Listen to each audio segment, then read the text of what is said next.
Hey everybody, I hope you're enjoying your cold and snowy weather.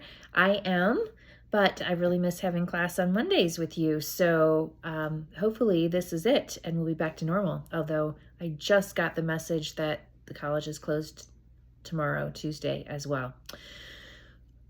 So just wanted to introduce some things, housekeeping issue.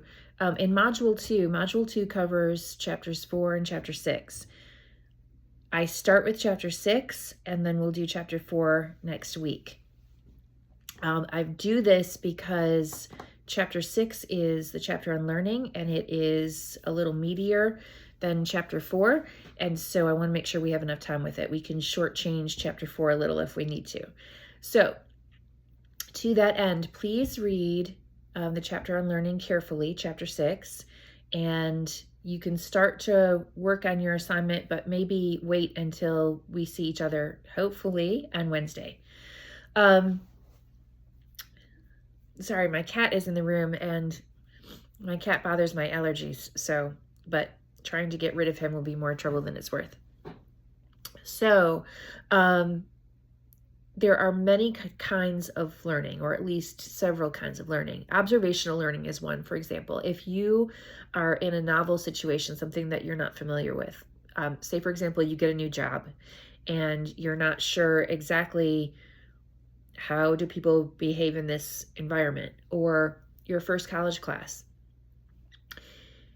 Is it different than high school? Or, what's the protocol here? We tend to look around. We don't often engage immediately. We look to see what others are doing, and maybe we ask questions. So we observe other people's behavior and then act accordingly. Some of you have older siblings, and you may have observed them engaging in a behavior and thought, I wonder how that's going to work out. And so you sit back and watch, and maybe it turns out well, and you think, well, okay, now I know. Or it turns out not so well and you think, okay, note to self, not going to do that. That sort of thing. Two of the primary types of learning that we're going to focus on are classical conditioning and operant conditioning. And I want to say this, and I'll say this again when I see you on Wednesday and probably next Monday, with any luck. Operant conditioning is about let me reverse that. Classical conditioning, we have no choice over. Something in our environment gets associated with something that we have an automatic reflexive response to. And we start to have that automatic reflexive response to that thing that used to be neutral. It happens to us. We have no choice in the matter.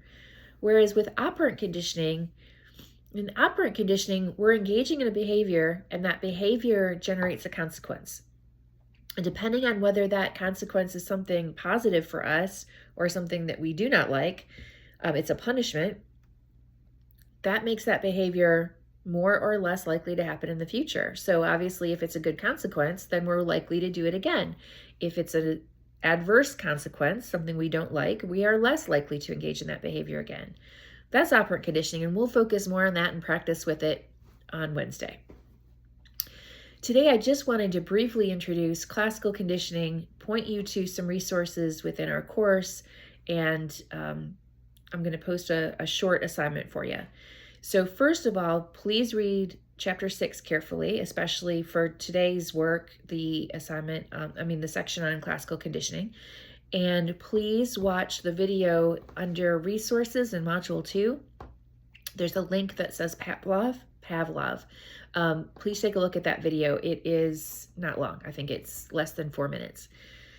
And that will be a good introduction. That video is done by Philip Zimbardo, who's the best known social psychologist probably in history. And he actually just passed away a year or so ago, I think. He is best known for the Stanford Prison Experiment. He also testified on behalf of one of the soldiers accused in the Abu Ghraib incident with the military in the early 2000s. He was quite the character, and you'll see more of him, but he does a good job explaining classical conditioning. So Just briefly, as I said, classical conditioning is about a reflexive automatic response. So say, for example, that you're a little kid and you walk through the door, and you've all probably been in a grocery store like this, or some other kind of store. You walk through the automatic doors, and as those doors open, there's a big fan that blows in your face. What happens when a blast of air is shot into our face? We cringe, squint our eyes closed, whatever. We close our eyes reflexively when there's a blast of air in our face. So say that happens at this grocery store. So every time you walk through those grocery store doors, you get this blast of air in your face. And excuse me.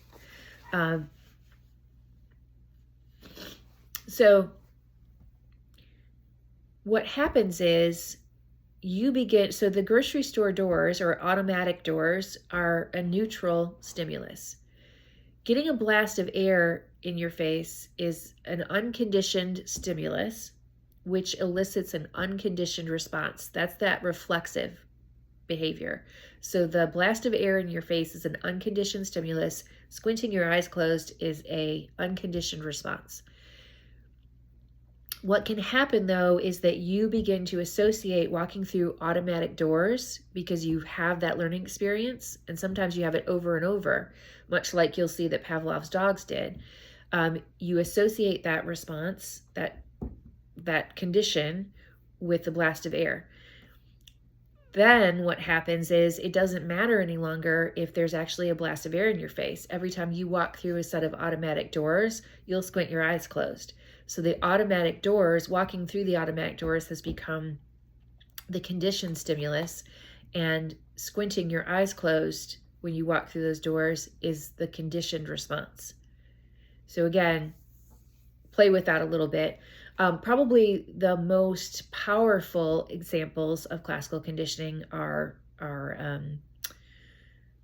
learned taste aversions. So many of you, I'm sure, have had the experience of you eat a food and then you get upset stomach, and then you don't want to eat that food, at least for a while.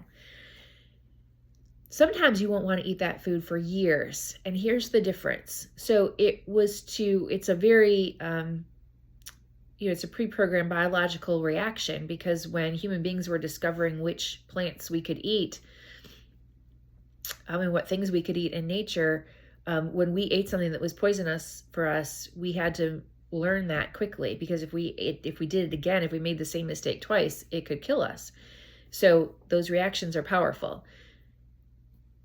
But what often happens is, we eat a food and maybe the food was bad, but more likely we had a stomach virus, and it just happened that was the last thing we ate before we had upset stomach. I was a little girl. Can you believe it? I was a little girl. So when I was a little girl, I really wanted to try Velveeta shells and cheese, and they were, new on the market. It was a different time. We didn't really eat food like that very often.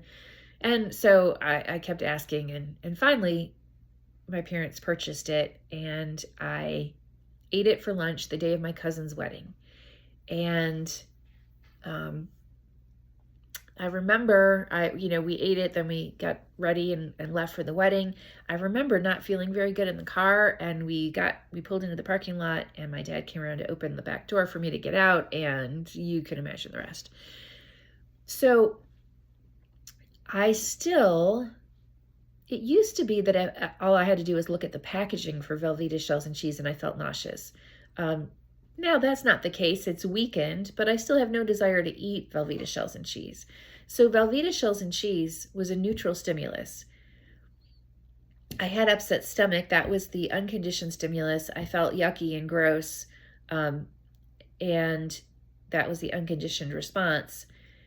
The Velveeta shells and cheese that were neutral became so strongly associated with feeling nauseous and gross that it became a conditioned stimulus. So when I would see Velveeta shells and cheese, that's the conditioned stimulus, I would feel nauseous, conditioned response. What's interesting about that is if you eat a food that you have a lot of experience with, that you eat frequently, you probably won't want to eat it for a couple weeks, maybe a couple months, but you'll go back to eating that food. If it is a food, like in my case, that I had never had before, it's highly likely that you will go quite a long time without wanting to eat that food again, because that was your only learning experience with it, and that learning experience is profound. So if that makes sense. So please take a look also at, there's a lot of lingo with learning, both classical and operant conditioning theories. So you want to look at things like acquisition and extinction. So we've just talked about acquisition. How does a classically conditioned connection happen? How does extinction happen? Well, let's say that you got sick after you ate chicken, but you frequently eat chicken. So you eventually go back to eating chicken. In your first couple of times, you're like, I don't know. You eat chicken, you don't get sick. You eat chicken, you don't get sick. You eat chicken, you don't get sick. Okay, no more feeling funky about chicken. You'll see the same thing with Pavlov's dogs. Once he trained the classically conditioned response, he stopped making the connection between the unconditioned and the conditioned stimulus permanently, and that conditioned response started to weaken over time. So take a look at that. Take a look at higher order conditioning, all of that stuff, and please bring questions, any uncertainties you have, bring those to class on Wednesday, and we'll sort of recap this, make sure that everybody feels solid and strong with classical conditioning, and then we'll move on to operant conditioning.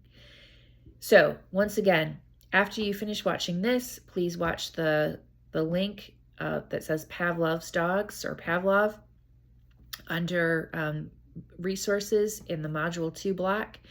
And then I will post a brief assignment for you to complete based on what you learned from this and that. If you have any questions, let me know. Otherwise, I will see you on Wednesday. Take care, stay warm.